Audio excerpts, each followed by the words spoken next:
morning students. Today we will start exercise 1.1 of chapter first rational numbers. इससे previous video में हमने exercise 1.1 के question second तक discuss कर लिए थे. Now in this video we will discuss the remaining questions. Start करते हैं क्वेश्चन नंबर 3 से. Verify that minus of x is equals to x for first value हमें गिवन है x is equals to 11 divided 15. क्या करना है हमें question third में?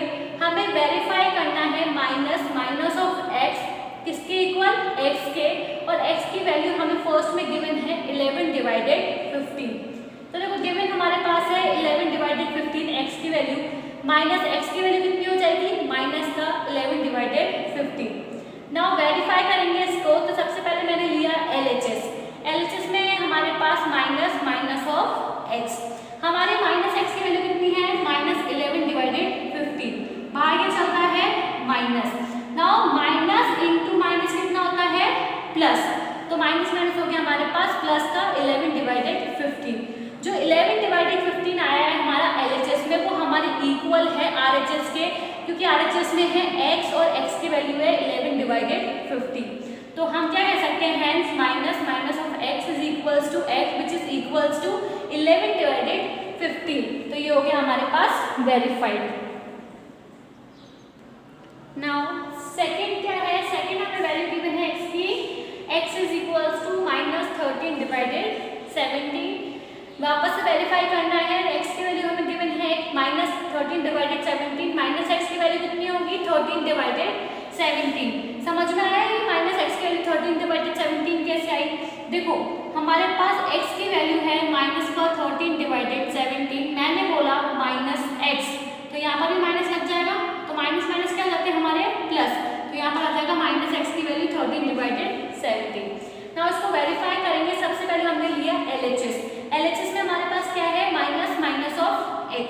माइनस x की वैल्यू सब्स्टिट्यूट करेंगे, कितनी आई? 13 डिवाइडेड 17, और बाहर हमारा चल रहा है माइनस. तो हमारे पास कितना आ गया? माइनस का 13 डिवाइडेड 17. LHS में हमारे पास आया माइनस का 13 डिवाइडेड 17, जो कि इक्वल है हमारे RHS के, जो कि कितनी है? x, और x की वैल्यू कितनी है? Minus 13 divided 17. तो हम क्या कह सकते हैं कि minus of x is equals to x which is equals to minus 13 divided 17. Hence verified. Now question 4 start करने से पहले हम एक टॉपिक समझेंगे, क्योंकि जो हमारा क्वेश्चन नंबर 4 है वो इस टॉपिक पर बेस है. तो हमें इस टॉपिक को समझना है पहले. देखो टॉपिक का नाम क्या है हमारा? Multiplicative inverse. क्या होता है multiplicative inverse? A multiplicative inverse is a reciprocal of a given numbers when multiplied by a original numbers gives the result 1. Multiplicative inverse कैसे फाइंड करते हैं? देखो जो भी हमें नंबर गिवन होगा, सपोज मैंने नंबर लिया 19, यहाँ पर ले रखा है एग्जाम्पल में 19 डिवाइडेड 15. एक और एग्जाम्पल ले लेती हूँ, मैंने ले लिया 3. ठीक है, ये हमारा एक नंबर है. जब हम इसका रेसिप्रोकल करेंगे, जब हम इसका क्या करेंगे? रेसिप्रोकल करेंगे. और रेसिप्रोकल कैसे करते हैं? न्यूमरेटर बन जाता है डिनोमिनेटर, और डिनोमिनेटर बन जाता है न्यूमरेटर. तो इसका जब मैं रेसिप्रोकल करूँगी तो इसके डिवाइड में 1 है, तो इसका रेसिप्रोकल क्या आएगा? 1 डिवाइडेड 3. तो 3 का मल्टीप्लिकेटिव इनवर्स क्या आ गया? 1 डिवाइडेड 3. जब हमारे पास जो गिवन नंबर होगा उसका हम रेसिप्रोकल कर देंगे. और हम रेसिप्रोकल क्यों कर रहे हैं?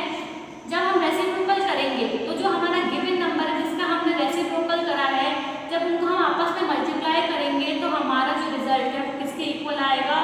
1 के. तो ये है हमारी मल्टीप्लिकेटिव इनवर्स की डेफिनेशन. जो भी नंबर हमें गिवन है उसका हमें क्या कर देना है? रेसिप्रोकल. जैसे ही हम उसका रेसिप्रोकल करेंगे तो वो हमारा क्या हो जाएगा? उस गिवन नंबर का मल्टीप्लिकेटिव इनवर्स. और जब गिवन नंबर जो भी है उसको मल्टीप्लाई करेंगे उसके रेसिप्रोकल से, तो रिजल्ट कितना आएगा? 1. Now let's come to the question number 4. Find the multiplicative inverse of the following. The first one is minus 13. Minus 13 का रेसिप्रोकल करेंगे, कितना आएगा? माइनस का 1 डिवाइडेड 13. तो ये इसका क्या हो गया? मल्टीप्लिकेटिव इनवर्स हो गया. माइनस 13 का मल्टीप्लिकेटिव इनवर्स क्या हुआ? माइनस का 1/13. सेकंड देखते हैं माइनस का 13 डिवाइडेड 19. इसका मल्टीप्लिकेटिव इनवर्स फाइंड करना है, तो नंबर का रेसिप्रोकल कर दो. न्यूमरेटर को बना दो डिनोमिनेटर, डिनोमिनेटर को बना दो न्यूमरेटर. तो कितना आ गया? माइनस का 19 डिवाइडेड 13.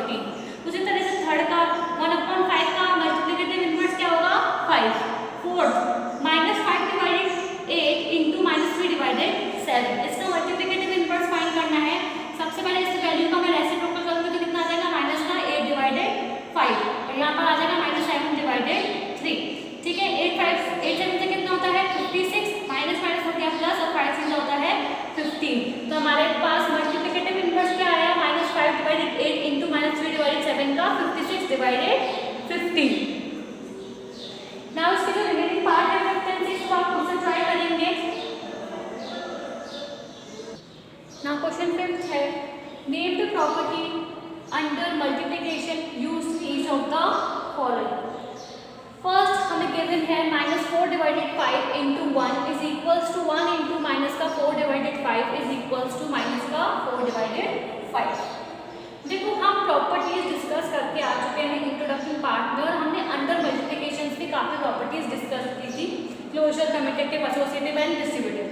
तो हमें बताना है प्रॉपर्टी का नेम बताना है अंडर मल्टीप्लिकेशन जो फॉलोइंग फर्स्ट, सेकेंड और थर्ड में यूज हुई है। देखो फर्स्ट में देखते हैं 4 डिवाइडेड 5 को अगर मैंने ए बोला और 1 को मैंने बी बोला, तो a इंटू बी और b into A into B is equals to b into A हमारी कौन सी प्रॉपर्टी बनती थी, कम्यूटेटिव प्रॉपर्टी ऑफ मल्टीप्लिकेशन। ठीक है, सेकंड देखते हैं -13 divided 17 into -2 divided 7 is equals to -2 divided 7 into -13 divided 17।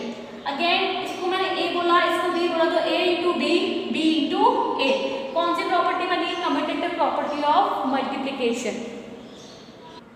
Now देखो थर्ड देखते हैं, थर्ड में क्या है, -19 divided 29 into 29 divided -19 is equals to 1। देखो जस्ट अभी हम क्वेश्चन नंबर 4 में एक जो क्वेश्चन हमें सॉल्व करे थे वो हमने एक प्रॉपर्टी से करे थे, कौन सी प्रॉपर्टी से करे थे, मल्टीप्लिकेटिव इनवर्स। हम मल्टीप्लिकेटिव इनवर्स अभी जस्ट पढ़ के आए हैं। क्या होता था, जो भी हमें गिवन नंबर होगा उसका जब हम रेसिप्रोकल कर देंगे और गिवन नंबर में मल्टीप्लाई करेंगे उसका रेसिप्रोकल, तो हमारे पास जो रिजल्ट आ रहा था वो कितना आ रहा था, 1। तो ये हमारी कौन सी प्रॉपर्टी हो गई, मल्टीप्लिकेटिव इनवर्स प्रॉपर्टी।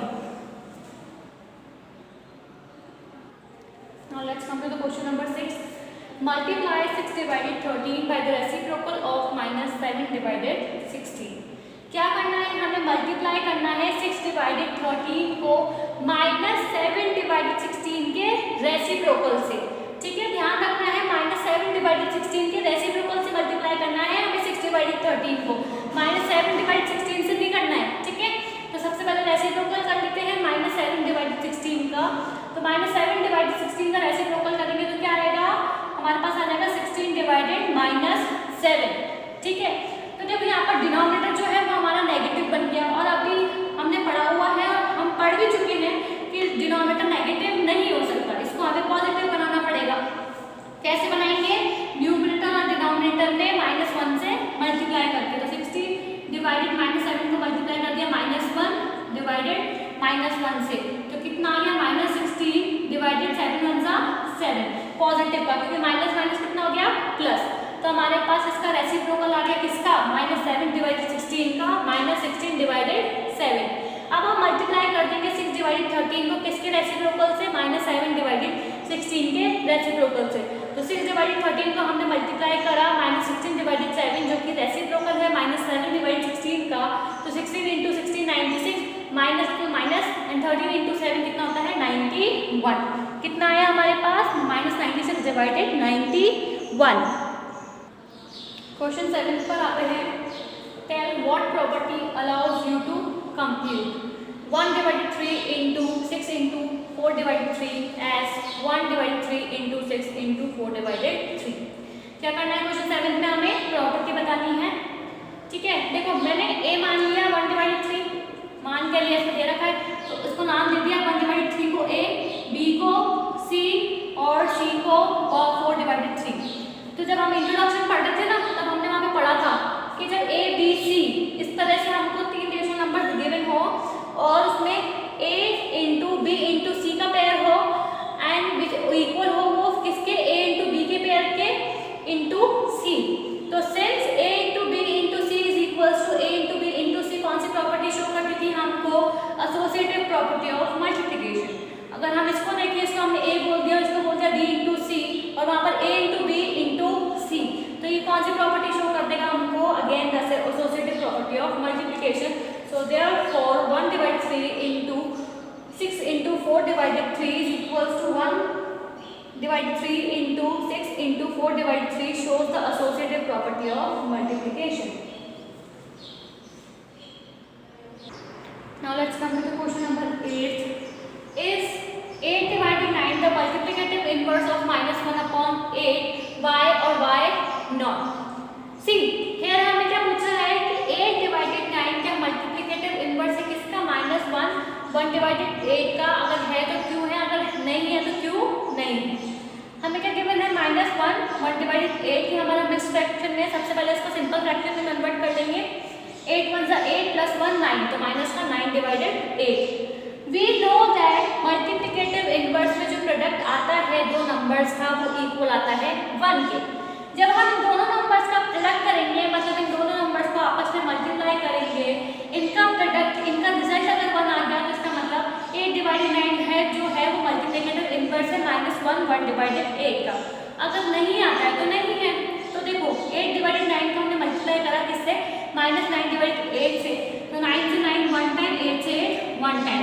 और यहाँ पर माइनस है तो प्रोडक्ट कितना आया? -1 which is not equals to 1। जबकि मल्टीप्लिकेटिव इनवर्स में जो प्रोडक्ट होगा वो हमेशा ही 1 होगा। तो हम क्या कह सकते हैं? Therefore 8 divided 9 is not a multiplicative inverse of -1 divided 8। Now question 9. If 0.3 the multiplicative inverse of 3 1 divided 3y or y not। देखो जो अभी हम क्वेश्चन 8 में करके आए वही काम हमको क्वेश्चन 9 में करना है, बस वैल्यूज चेंज है। ठीक है, इस बार हमें बताना है कि 0.3 मल्टीप्लिकेटिव इनवर्स है क्या? 3 1 divided 3 का। तो सबसे पहले मिक्स फ्रैक्शन को कन्वर्ट करेंगे सिंपल फ्रैक्शन में। तो 3 3 9 plus 1 10 तो 10 divided 3। तो मैं 3 1 divided 3 को क्या लिख सकती हूँ? 10 divided 3। 0.3 को मैं क्या लिख सकती हूँ? 0.3 में से जब डेसिमल टाइम तो नीचे क्या जाएगा? 10 तो 3 divided 10। तो 0.3 को मैं क्या लिख सकती हूँ? 3 divided 10। ना हम जानते हैं कि मल्टीप्लिकेटिव इनवर्स में जो प्रोडक्ट होगा वो हमेशा किसके इक्वल होगा? 1 के। तो करके देखते हैं। 3 divided 10 को मैंने मल्टीप्लाई करा 10 divided 3 से, तो 10 से 10 गया 1 टाइम, 3 से 3 गया 1 टाइम। तो हमारे पास प्रोडक्ट कितना आ गया? 1 आ गया। तो इसका मतलब 0.3 जो है वो मल्टीप्लिकेटिव इनवर्स है 3 1 divided 3 का। Now let's come to the second last question, that is question number 10. Right. First we given है the rational numbers that does not have a reciprocal। हमें वो रेशनल नंबर बताना है जिसका रेसिप्रोकल नहीं किया जा सकता। तो वो कौन सा नंबर है? 0। क्योंकि अगर हमने 0 का रेसिप्रोकल कर दिया, अगर हम 0 का रेसिप्रोकल करेंगे तो वो कितना आ जाएगा? 1 divided 0। और जब 1 divided 0 आ जाएगा तो उसका सिर्फ एक ही आंसर होता है, नॉट डिफाइंड। क्या आंसर आएगा इसका? Not defined. इसलिए कभी भी 0 का रेसिप्रोकल नहीं हो सकता। Second, the rational numbers that are equals to their reciprocals. हमें ऐसे रेशनल नंबर बताने हैं जिनका रेसिप्रोकल करने पर अगेन हमको वही नंबर्स मिले। तो कौन से हैं ऐसे? 1 और -1। जब हम 1 और -1 का रेसिप्रोकल करेंगे तो अगेन हमको क्या मिलेगा? 1 and -1। थर्ड है the rational number that is equals to its negative. ऐसा कौन सा रेशनल नंबर है जो अपने नेगेटिव के इक्वल होता है? 0।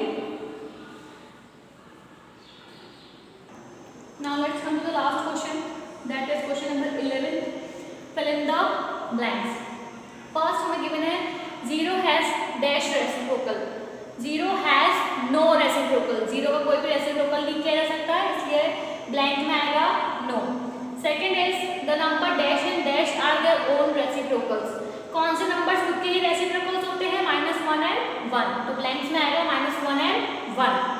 Third is the reciprocal of -5। -5 का रेसिप्रोकल करेंगे कितना आएगा? -1 divided 5। Fourth is reciprocal of 1 divided x where x is not equal to 0 is, जब हम 1 divided x का रेसिप्रोकल करेंगे तो कितना आएगा? x। The product of two rational number is always a, जब हम दो रेशनल नंबर्स को मल्टीप्लाई करेंगे तो अगेन हमको एक रेशनल नंबर मिलेगा। सो ब्लैंक में क्या आएगा? Rational numbers. The reciprocal of a positive rational number is dash. जब हम पॉजिटिव रेशनल नंबर का रेसिप्रोकल करेंगे तो वो हमको पॉजिटिव ही मिलेगा। तो ये हुआ हमारा क्वेश्चन 11 खत्म, और इसी के साथ हमारी एक्सरसाइज 1.1 भी खत्म होती है। तो नेक्स्ट वीडियो में हम एक्सरसाइज 1.2 डिस्कस करेंगे।